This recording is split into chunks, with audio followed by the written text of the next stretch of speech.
Welcome to the Emotional Eating Unwrapped podcast. I'm your host, Alana Kessler, an emotional eating and weight loss coach for women looking to fall in love with eating, create healthy attachments with food, and lose weight sustainably.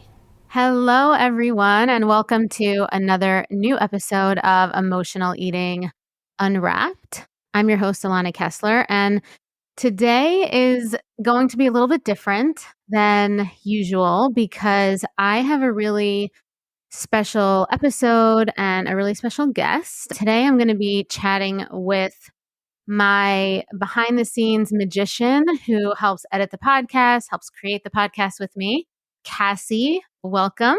Welcome to the front facing side of the podcast. Yes, good to be on the other side.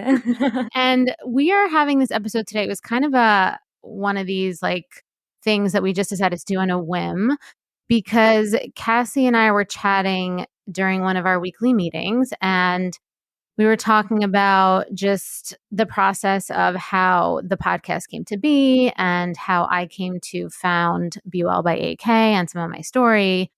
And she was asking me all these questions, and I realized that I have never actually officially shared my story on the podcast or really in long form ever, really ever to anybody except little snippets on social media, little snippets on Instagram, little snippets in the newsletter and things like that. But I've never really gone deep into some of the layers of the real journey and the real transformation and just the humanity of it all, healing from emotional binge eating, healing from a lot of self-hate, a lot of energetic misalignments in my life, a lot of not even knowing I had energetic misalignments, not even knowing how I was going to get through to the other side, and all the faith it took for me to do that and action that it took for me to do that. So Kassi had all these great questions, and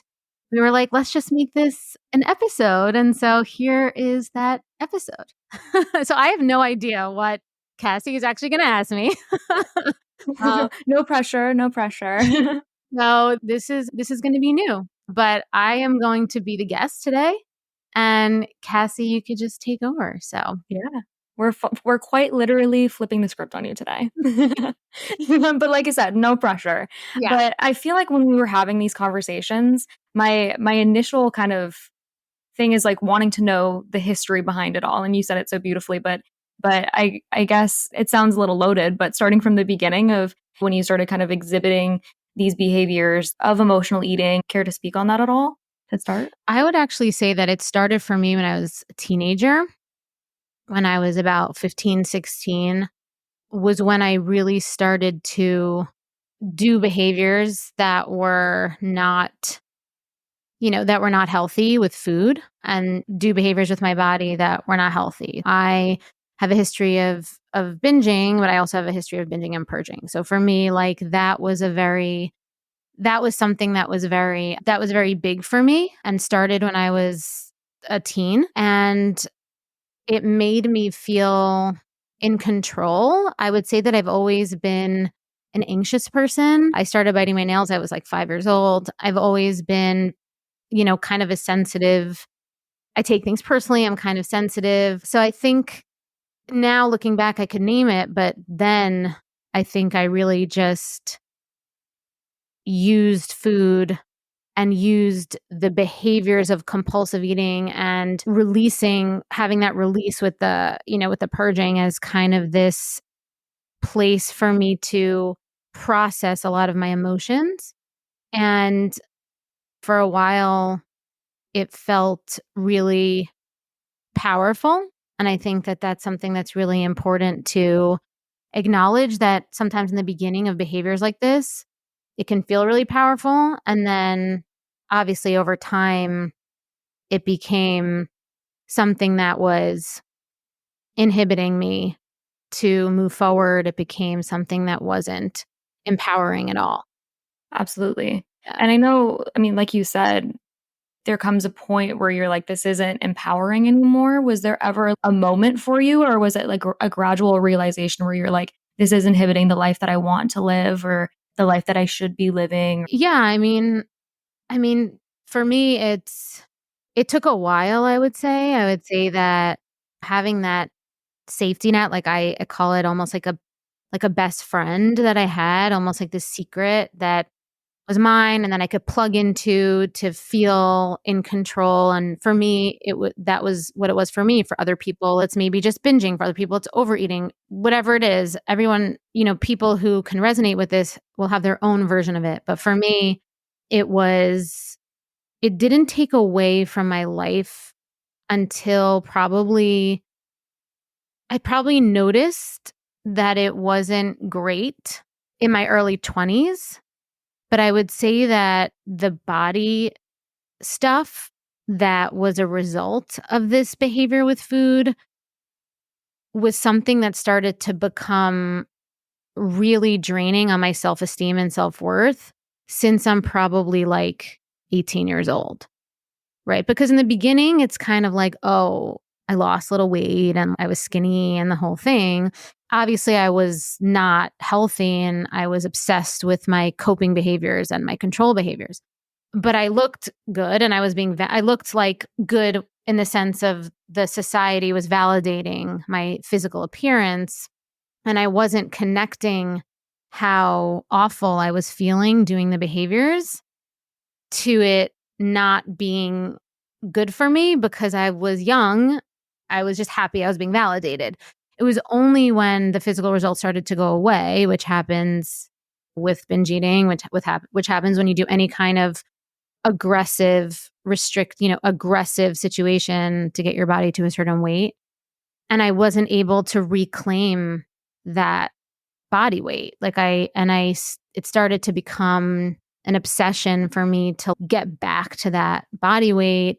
And I also felt really out of control with my eating because now the binging and the whole thing had become an addiction. So I was addicted to that dopamine situation from the binging and the purging. And so not only was I, you know, not only was I like an addict, so to speak, to this behavior, my body wasn't where I wanted it to be either. And it was causing me a lot of stress and anxiety and shame. And slowly I started to build more and more walls up in my life. I started to become much more just hyper independent. I started to go inside myself a lot, which is part of my personality. I am an introvert, in some senses, but it was a protection. So there's a big difference between understanding when you're going inwards to resource yourself and when you're going inwards to protect yourself. And I would say that when I realized that it wasn't that the way that I was behaving in my life with food and with the way that I was thinking about my body and the way that I was just my self-criticism, my healing journey began when I started to fluctuate between the self-protection and the resourcing, right? So that it was self-protection, but eventually once I realized that, I used the opportunity of being really insular with myself to start to invest my energy into like yoga and mindfulness retreats and like solitary activities, but that would resource healing for myself. For And sure. that was the beginning of the journey for me. And I was, 19 years old. I put myself into therapy. I invest, I'd spend this is a huge joke that a lot of my friends know and even my old colleagues. And I don't know if I'm going to give a shout out to my friend and old colleague, Debbie, who was my soul sister in this situation. But as you know, I'm a registered dietitian. And my first few years in my career, I worked clinically at a hospital in New York City. And that means that you just work like a 9 to 5. But at my hospital, you just had to work 8 hours. So it could be like 9 to 5, 8 to 4, 7 to 3. You can decide. And so what I would do, and this was a little bit later. So at this point, I was 25, 24, maybe 24 or so. I was working at the hospital clinically. And what I would do is I prioritized yoga and meditation so much that there was this class at 10:45 a.m. in Lincoln Center that if you're from New York, it's kind of like in the 60s. And my hospital was on 110th Street. So I had to take a subway down to the 60s to get to this class at 10:45 a.m., which is kind of like early, obviously, for lunch. But I would go because that was my commitment to myself. I became really, really committed to this yoga as like a healing, getting me reconnected to my body, which was huge for me to get reconnected to my body after years of severing myself from my body, using all of, abusing my body in all of these ways. And so reconnecting to my body was such a massive thing for me. And so I was very, very committed to going to this class that I loved, this teacher. And what I would do is I would have my colleagues basically lie for me. Basically tell the manager, if the manager was looking for me, I would tell them to tell her that I went to an early lunch. And then hopefully by the time she was looking for me again, I'd be back. And it took me like 2.5 hours or so, the whole thing, soup to nuts. Right. Long early lunch. Right. So like I would leave at 10:20. I would get there at 10:45. It was like an hour and 15-minute class. I'd be back by like 12:30. Right. And then it occurred to me that this this kind of whole ordeal and sort of lying about it or worrying about getting caught was counterproductive to what I was trying to do. So I said, you know what, let me just tell her the truth, right? Like, let me just go in and be like, I really want to take this class. I'm happy to stay an hour later. I'm happy to come an hour earlier. Just like, I really want to take this class. And so I did. And she told me no. And I quit on the spot. There you go. That's a boundary right there, though. And I quit on the spot. And that's how I started my journey with what I do now because of that commitment. And that's why and really it's like committing to it and just continuing to commit to it. And that's why I'm so aggressive about jumping into the commitment when it feels right before you know if it's going to work out for you, if you know that it's right for you. And because usually it does in that sense. Does that make sense? Yeah. Well, and I love the framework that you have where it's like there's no such thing as half healing. You really have to go all into it once you really commit to that being this part in your journey. I think that it is really admirable for sure. And I also, at the time, like I said, when this happened, I was around 24, and I said that I started my behaviors with emotional eating and binge eating and everything when I was 16. So this is 8 years later. And so in the 8 years in between this, there were about 4 years that I probably was, just sleepwalking and didn't really have any awareness of how bad it was. Then there was like when I was 19 where I kind of realized that it was inhibiting my life and I got very self-protected. But I really invested a lot of time and energy into all of these healing modalities. But I still was a dietitian working in nutrition at a hospital. It was only in that story that I just told you where it all came together for me, where I was like, this isn't aligned for me to do this anymore. Like, I can't be a nutritionist and still be struggling so much with this behaviors. I just can't. Like, it's too compartmentalized. And that's also when I realized that being compartmentalized to a certain extent, until you integrate yourself in some ways, you're not going to heal. And so for me, it was just way too disintegrated, right? Being a nutritionist and all of these things, and knowing that in my secret life, I was struggling so badly with this because at 24 and 25, I was still really struggling. I would say that those were my rock bottom years. Like 25 was like rock bottom for me. Like there were days where I was like, I don't even know if I'm going to make it like out of this apartment. Yeah. True. And for the people that have never heard me talk about this before, they might be like, whoa, I never knew this. But there were days where I would spend 3 days just like in my apartment. And the only thing that I would do is go out to the grocery store again and spend tons of money and like watch TV and rinse and repeat the whole thing. And go to yoga. By the way, I never stopped going to yoga. I would go to yoga dehydrated after a binge, after a whole thing. Like I never stopped going. And to this day, it's 25 years. There's still not a day that goes by that I don't do some form of yoga and meditation. And it is a huge part, not like formal classes in my framework, but the mindsets and like the teachings. It's so integrated and in my cells at this point that it is part of the reason why my framework works so well with people, and continuing to stay committed to that practice, and not as an exercise, not as a trendy thing, not as a workout class, but as almost as a North Star, as a value system, like as something that you just commit to as far as what guides your ethics, what guides your self-value, your self-worth, like what you can plug into. And over the years, I added on so many other things. Like, I've studied Buddhism, I studied different types of yoga.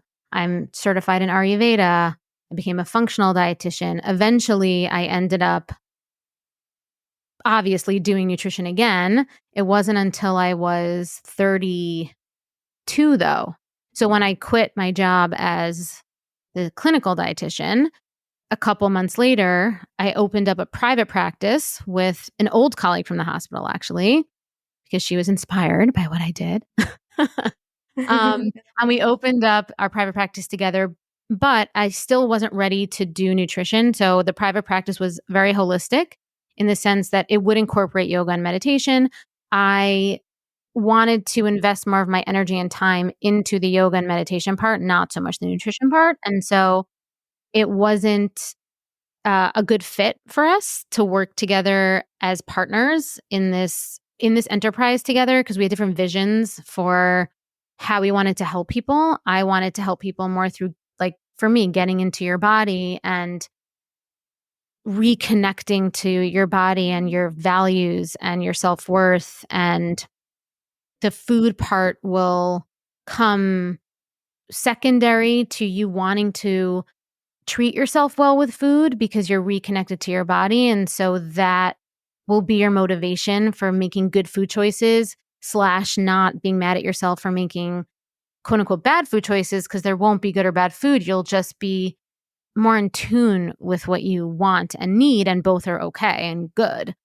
And that's where I wanted to come from. I didn't want to come from like the more Western side, and she did. So even though she respected the Eastern, she wanted the point of entry to be like the doctor referrals and all that stuff. This person has cardiovascular disease, this person has diabetes, and let's give them a holistic slant to their meal plan. And I was like, yeah, okay, but I kind of want to teach people just how to love themselves and breathe and get into their bodies, and then be like, how can I eat better for my body that I now love, So, or that I'm starting to reconnect to. So it was two different avenues. So we went our own ways, and I opened up my yoga studio, Sangha Yoga Shala, when I was 27, 28, potentially. I became a yoga teacher in 2007. And that was around the year that I started this private practice. And then we went our own ways a couple months later. And then I immediately opened up my yoga studio, like 2008. And essentially I just taught yoga and I taught meditation, and I, led the community, and it was amazing. And I still struggled with my emotional and binge eating, even to this day. Like, even not to this day, even to this day in that time, So like 2008, when I opened the studio, 2009, I was still struggling. it wasn't until 2011, I would say, I was 30 years old, that something changed. I would say in those years before that, 2008, 2009, 2010, maybe towards the end of 2010, I was still like following diets. I was still, you know, relapsing sometimes into the behaviors, and I was still self-protected and not feeling like I was able to cultivate the type of relationships that I wanted, and I was still insecure about my body, and it was holding me back from intimacy and feeling like I was attractive enough to really allow myself to get close to somebody. And I would say that it was 2011 when it just all came together. I know it sounds weird, but like everything that I had done for the last 15 years, all of the commitment to the yoga, all the commitment to the meditation, different, all the different trainings and courses and retreats and everything that I had done over the last 15 years, it kind of just came together into a new vibration of being. And I was able to understand, it was almost like a download. I just understood how it all came together, and I started to be able to share that with people. That Saturn returned and you were like, got it. Right, maybe. Like, people were able to share, people were asking me, and I realized that I was giving people advice. I was giving people counsel around nutrition and loving yourself and body and weight loss and natural weight loss and just kind of my way. And so people ask me all the time, like, was there a course you took to teach the way you do? And I'm like, no, like, I created the course because nobody had it that way. It just kind of coalesced for me. And then people started asking questions, and then I started giving answers. And that's when I was like, oh, I guess maybe I should do nutrition again. And now nutrition for me is defined differently. It's not just food. It's not calories in, calories out. It's not macros, energy. Nutrition to me is everything that you metabolize. It is your food, but it's your relationships, it's your environment, and it's how do you align yourself so that you can create the conditions for your metabolism to be optimal. And that's not just your stomach or like the way you process food to burn fat. Like, that's to me not what metabolism means. You could to me your metabolism is influenced by way more things than just that. And so I would say that the years are just flying. I would say that it was like 12 years ago that I started or maybe 13 years ago that I started to counsel nutrition again. And then I don't know, it's just kind of, like I said, it's just mad. Like, it just stopped. Like, it stopped. Like, I stopped binging. I stopped overeating. Like, I stopped doing all the addictive behaviors. It just kind of stopped. Now, not to say that I don't feel anxious still, or I don't sometimes feel that like bigness in my body of like the urgency stuff, but I know what to do. I know how to process that. There's no way that I would ever go back to the old way. And now, for me, it's been a really long time. It's been a really long time. Yeah. I think what's so interesting just hearing you speak is the idea that this affected so much of your life for so long. It was a part of your whole life. Mm-hmm. And so letting that healing affect every part of your life and really integrating that into your life and letting it become something that allowed you to set boundaries is really key, and I think is present in your framework of the idea of even the things that we don't want to talk about, the shame, or maybe the things that aren't so glamorous or so linear in healing. I think that you make space for, and I'd love to hear more about kind of that inclusion of the ugly parts of it all, because I really think that's apparent in your framework for sure. Yeah, no, I absolutely. And I think something that's really interesting to say is that on the outside, nobody would have thought that I was struggling with this because I took on such a strong doing persona, right? Like I owned a studio, I led a community. I From the outside it looked so much like I had it together and also I was achieving. And I always talk about this that achieving is one side of the coin, but receiving is the other side of the coin. And I didn't know how to receive. So in all the years, and that was the biggest wound that I had from my from my childhood, from my teenage years, that was probably the biggest wound that I never really grew. Like I grew so many other skills. And this is like what I talk about with the women that work with me. It's like there's the side that of you that's the doer, and then there's a side of you that's the receiver. And for some of us who are struggling with emotional eating, or a lot of times we hide behind the doer persona, and we're really good at that. And we get a lot of accolades at that. And the truth is, you could stay that way. And it takes a very courageous person to say, I'm not happy, even with the validation of that work situation. I closed my yoga studio in 2017, not because it wasn't flourishing from a community perspective, is because I realized that the energy that I was putting into being this doer and not having the other side being nurtured, like having a loving, like feeling loved, like having a loving support system that was not related to work, right? Like it was so great that I had my teachers and like my staff, and we were like quote unquote family. But like at the end of the day, it's not great boundaries when like your work people are like that's it for your support system. It's really not. And we are in a culture now where boundaries are extremely difficult, and there's a lot of overlap between work and life, and like oversharing, and it's really hard to have that. And I would say that I closed the studio because I needed to learn how to be a receiver. Not to say that I'm still not a doer, and I am, of course, but I realized that it was going to take me more energy to grow that part of myself, to mature that part of myself. I was mature in so many other ways, and the layperson would think I was mature, hard stop, 100%.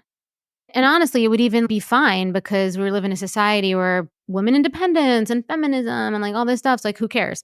And I could have gotten behind that and taken on that costume. But inside, I was like, I am not like happy. And I was being shown that by the relationships that I was attracting in my life. I was attracting very unsupportive partners. I was attracting, men. I like men. So for me, it was men. I was attracting men who were very much not taking care of my emotions, not, caring about my feelings. I felt like I had to overfunction. I felt there wasn't that safety that I felt.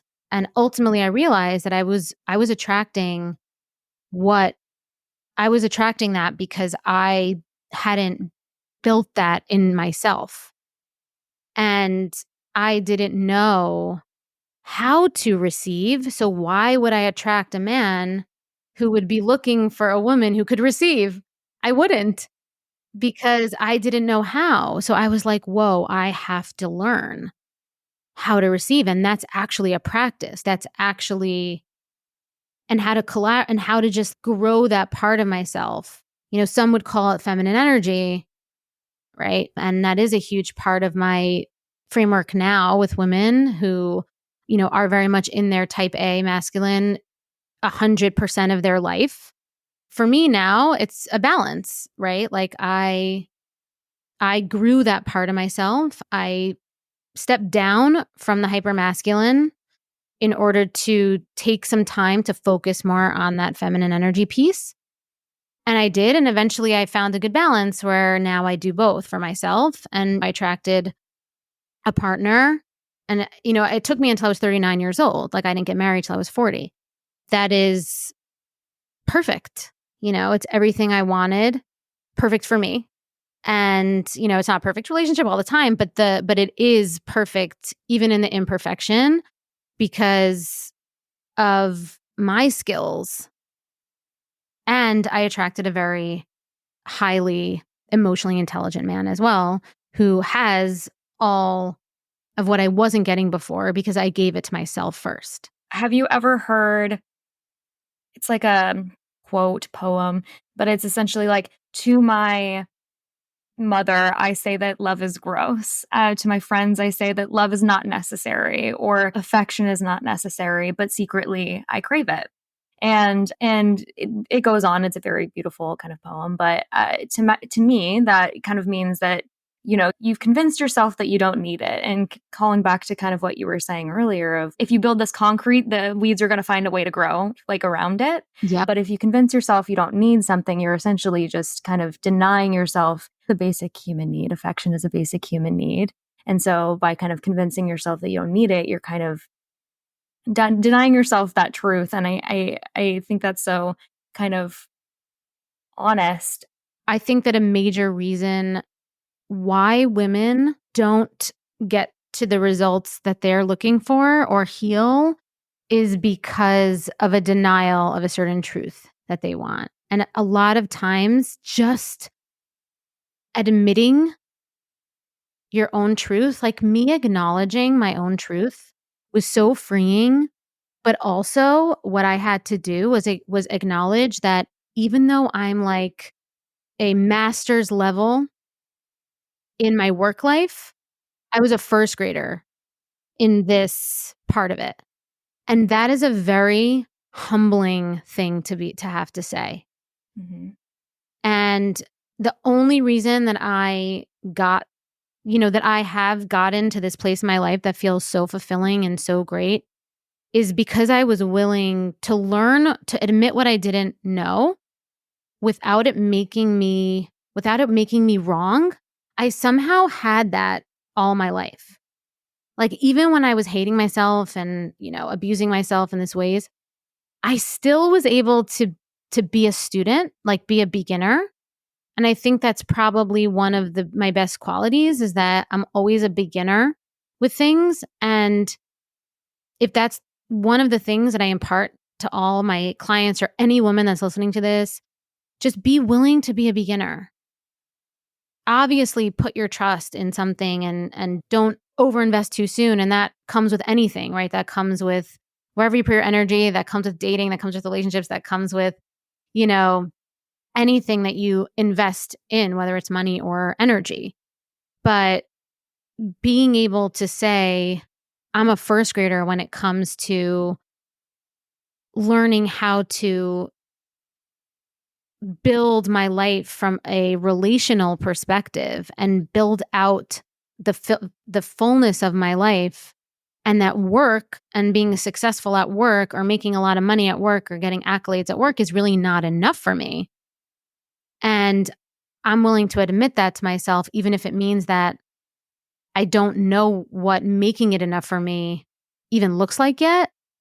I kind of know, but I'm willing to be very open-minded and curious and take the actions to figure it out.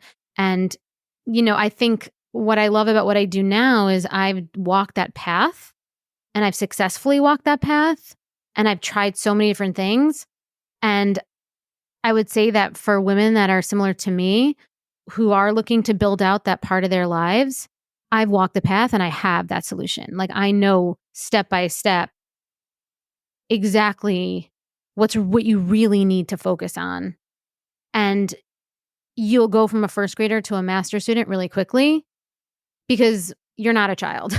So ultimately you will learn fast if you have the right actions and you have the right support and you do it. But a lot of it is very different than what people think it is. A lot of it has to do with the inner stuff and the interpersonal stuff. And, it is about, of course, I had to learn some new habits with food, but like I said, it's kind of a supporting character at this point in all of it. It's even a supporting character when I notice myself anxious and I find myself like moseying onto the kitchen and, getting snacky. I don't even make it about food. It's not like I'm like, oh my God, I'm eating the Siete corn chips again. Like, I need to get these out of the house. Like, I don't even say that. Like, it's not even about the food. I'm like, oh my God, I'm anxious. Like, where's the misalignment here? Like, what do I need to look at? What can I focus on with my attention? Where is the root of the, ick, basically? And it's never about the food. Well, I think it's so nice to hear too that you're doing this work and you're guiding people through their journeys.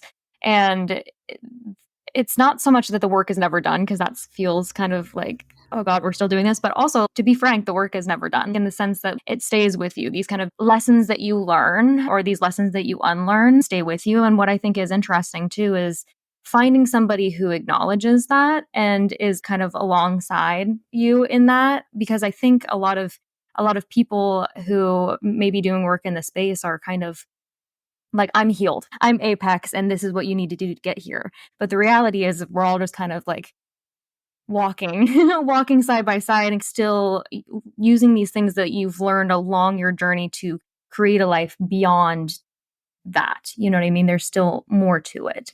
100%. And it's always a journey. That's what I'm saying. It's not about getting somewhere and that being the ultimate goal. I mean, ultimately, yes, have I gotten to a place with my body and like my self-worth and my self-acceptance and self-value that I feel is pretty rock solid? Yes. Does it get shaken up? Yes. But the measure of my success is that it gets back to rock solid really quickly.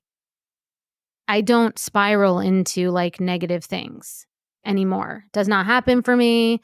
Do I get mad? Sure. Do I get insecure? Sure. Do I get negative emotions? Of course.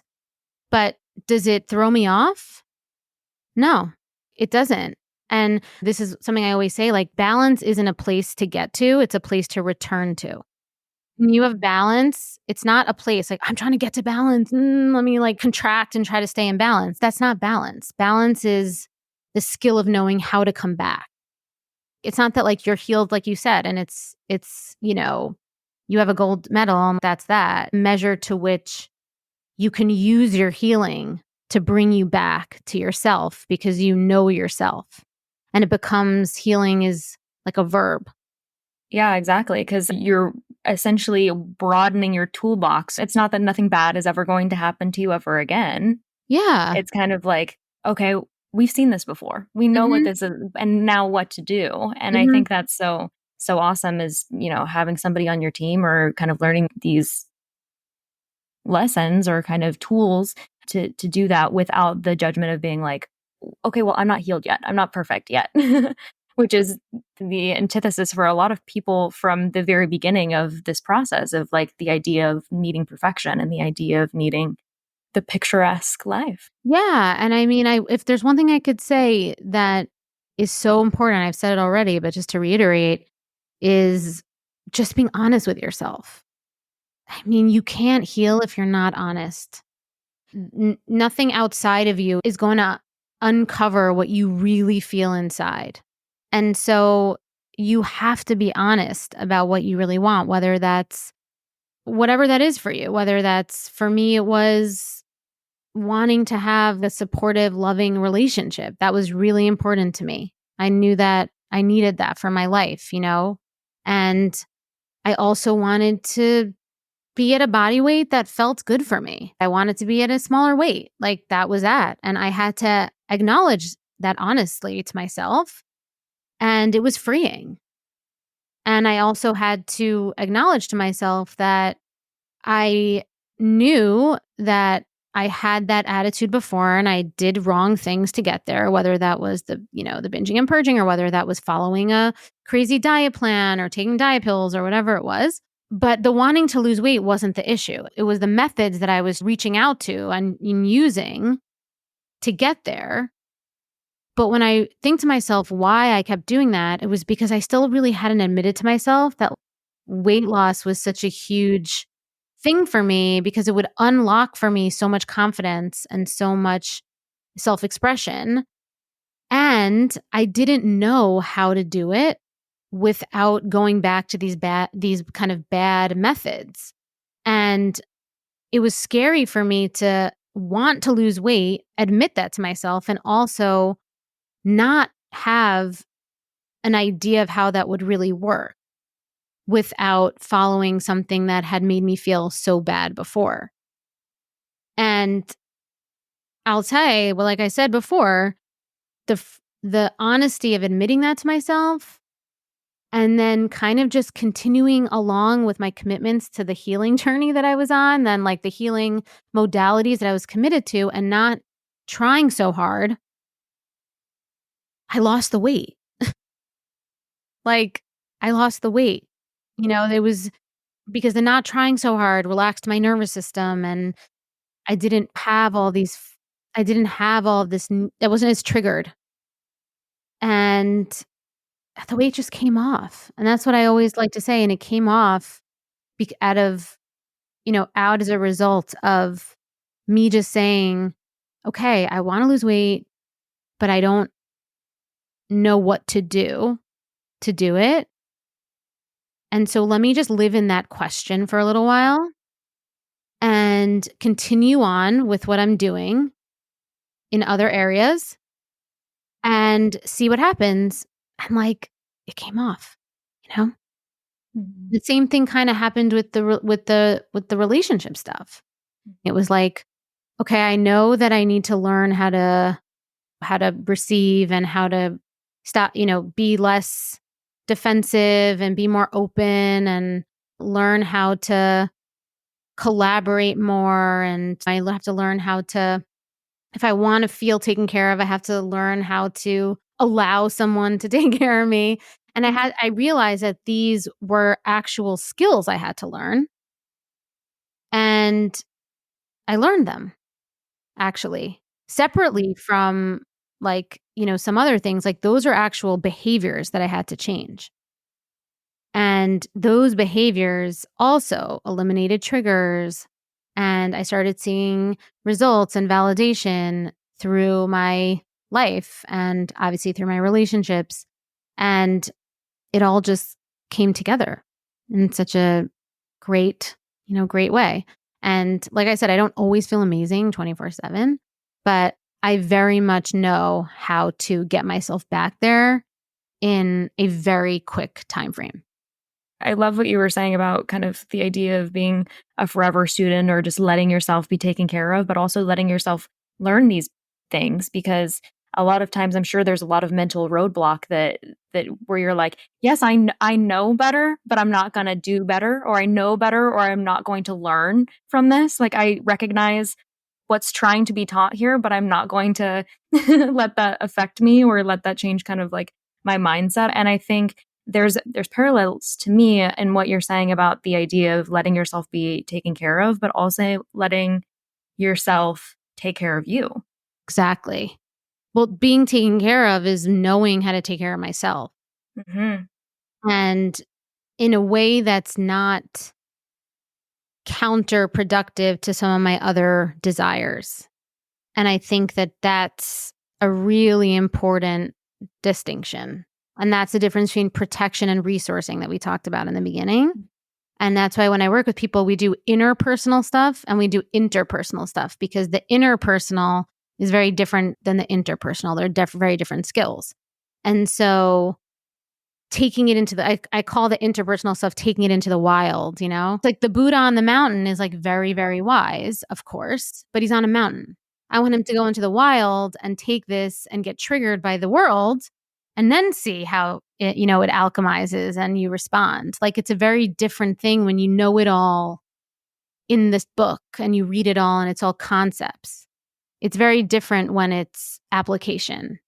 Yeah. And it assimilates and it transmutates and transforms very differently in your body when it's interpersonal and you're kind of just like digesting information, and when you make it interpersonal and it goes deep and it's transformational and you don't lose the interpersonal stuff. But a lot of times when people stay in that information, like collecting information, so it's like, I'm going to save 100 posts on Instagram and I'm going to read the carousels and I'm going to feel seen and it's going to be the whole thing. Like, great. Like now you understand more. That's good.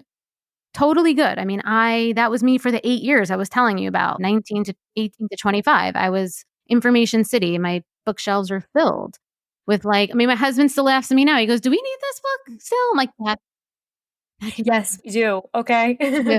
But very different than when I finally was like, oh, okay, I'm gonna practice being some of these concepts and embodying some of these concepts and getting feedback from the world.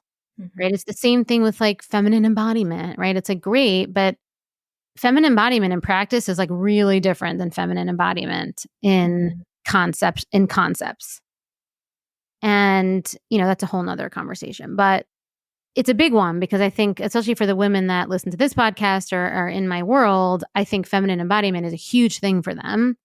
And it is really important. But again, like I said, it is about getting into the wild and getting out of the knowing. Like, I know this. Because knowing, again, brain, knowing, thinking, it's all masculine energy. Whereas like being, feeling, testing out, curiosity, experimentation, being willing to get feedback, receiving feedback, that is feminine energy, receiving feedback and, disseminating it, discernment's feminine. So actually making a decision, if you're not embodied in your feminine energy, you cannot make a decision. So a lot of the women I work with actually have very wounded feminine energy. And one of the biggest things that you could do, one of the biggest ways you could know if your feminine energy is out of whack is if you have difficulty making a decision and if you are hyper defensive, hyper protective. Mm-hmm. But those are two sides, because sometimes you could be hyper protective, hyper defensive, and you could really be really good at making a decision. Or you could be really bad at making decisions and you're not really that hyper protective, hyper defensive. Mm-hmm. So a lot of that stuff is what I work on with women, because once you align those energies, really, really amazing for healing. Yeah. A lot of the triggers go away. A lot of what you really want and desire open up to you. Mm-hmm. And almost like magical.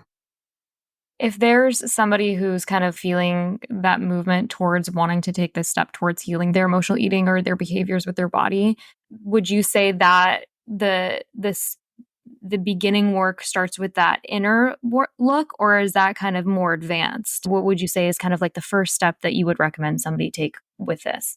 So in my framework, I really like the inner work. I just think it's a really good foundation. I think it's something that you're not going to get right away. Like some of it might wash over you. And I always think about what actually the yoga teacher that I used to cut work to go to back in the early 2000s, what she used to say in her classes, what she'd be like, don't try to do everything perfectly. Just let the class watch over you. And whatever happens and sticks, don't try too hard to grasp onto it all. Just let it all wash over you. Pay attention, but whatever sticks is meant to stick now, and you can always come back to class later and, refine and deepen. And so I feel like for me, I love starting with this inner work first because it gives you that foundation, but it's not something that you're going to get the first time around. And so that's why I really do like starting with that, because you are always going to have to go back. But it gives you that peace of mind, and it gives you that initial foundation of that self-worth, that self-acceptance, and that self-love piece. And it also gives you some applicable ways to apply it in your life from an interpersonal and an interpersonal level. So in my framework, my program, Decoding Permanent Weight Loss, is that for my programs. And it is something that I always expect and hope that, my clients and students go back to over and over again. I think that's a great reference too, having those resources to be able to kind of cross-reference. So you're kind of like, okay, yes, I'm I'm on the right track. Or I think finding that first step is often the hardest part for some. Yeah, because I feel like if you don't have that foundation of the inner work and how to align your energy, how to feel self-worth and self-acceptance and self-love, any behavior change tools are going to be difficult to sustain long term once the newness of it goes away, because you're not connected to anything other than the result. But when you're connected to yourself and your self-worth and your self-acceptance, self-love, and you have those alignment anchors in your life that you really get and you know how to pull on those levers for yourself, you'll be motivated with some of the more strategic things like an eating strategy or like a rewiring your trigger, like some of the other stuff that I have in the emotional eating solution, which is an amazing course. And I have a lot of those tools. And I do think that having the inner work as like a foundational, separate kind of learning is really key. Absolutely. Well, I feel like we could talk for literally Yeah, ever. I know. It's been a while. This is like the longest episode I've ever recorded. So I feel like I hope people are still listening. For good reason, though. I feel like it's just so illuminating hearing your story and just the ideology behind all of it. You know what I mean? Yeah. Well, thank you so much for letting me interview you today, being in the hot seat. I know. Well, thank you so much for all the questions. Thank you for the space. And I really hope everybody who's listening enjoyed this episode. If you have any other questions for me, you can feel free to put them in the Q&A box on Spotify, or you can always email hello@bewellbyak.com. You could send a DM on Instagram, because we love hearing your questions and we love hearing from you.